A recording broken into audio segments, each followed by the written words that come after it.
नमस्कार। दिशा IAS academy Dehradun में आपका स्वागत है। उत्तराखंड PCS वर्ष 2025 के लिए संस्थान के द्वारा एक विशेष टेस्ट सीरीज का प्रारंभ किया जा रहा है। जो भी अभ्यर्थी उत्तराखंड PCS वर्ष 2025 की परीक्षा देने जा रहे थे वो जानते होंगे कि कुछ कारणों से आयोग द्वारा यह परीक्षा कुछ समय के लिए स्थगित कर दी गई है। अगर हम लोग अभी दिसंबर से बात करें और अनुमान है कि शायद ये परीक्षा जनवरी लास्ट या फरवरी के आसपास हो सकती है, मान लीजिए जनवरी भी हम मानते हैं, तो लगभग हमारे पास एक माह के आसपास का समय मिल जाएगा।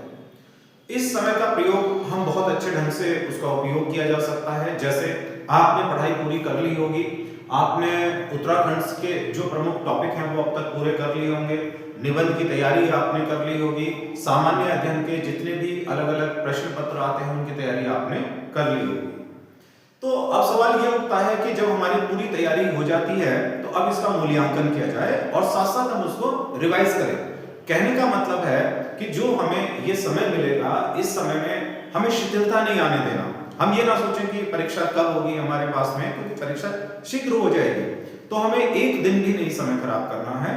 हम इसका बेहतर उपयोग किस प्रकार से करेंगे कि आप बेहतर शिक्षकों के मार्गदर्शन में आप उत्तर लेखन की परीक्षा का जो आपकी प्रैक्टिस है वो लगातार चलते रहना चाहिए, अपना मूल्यांकन आप करते हैं। तो इसी संदर्भ में दिशा IAS एकेडमी देहरादून के द्वारा उत्तराखंड PCS वर्ष 2025 की मुख्य परीक्षा के लिए विशेष टेस्ट सीरीज का आरंभ किया जा रहा है, जो बहुत कम समय के लिए होगी लेकिन बहुत इफेक्टिव होगी, जिसमें सामान्य अध्ययन, निबंध, भाषा और उत्तराखंड के जो भी आयोग द्वारा निर्धारित प्रश्न दिए गए हैं, प्रश्न पत्र है आपके पास, और प्रश्नों का स्वरूप जैसा कि लोक सेवा आयोग का रहेगा, बिल्कुल ठीक उसी पैटर्न पर मॉक टेस्ट सीरीज की जाएगी।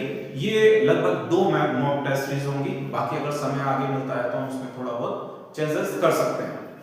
तो अगर आप भी मुख्य परीक्षा देने जा रहे हैं और अपने समय का बेहतर उपयोग करना चाहते हैं तो संस्थान से तुरंत संपर्क करें, इस टेस्ट सीरीज को ज्वाइन करें और विषय से संबंधित जो विशेषज्ञ हैं उनकी राय लें, अपना मूल्यांकन कीजिए, परीक्षा को बेहतर ढंग से दीजिए और साथ साथ सफलता की ओर अग्रसर होइए। धन्यवाद।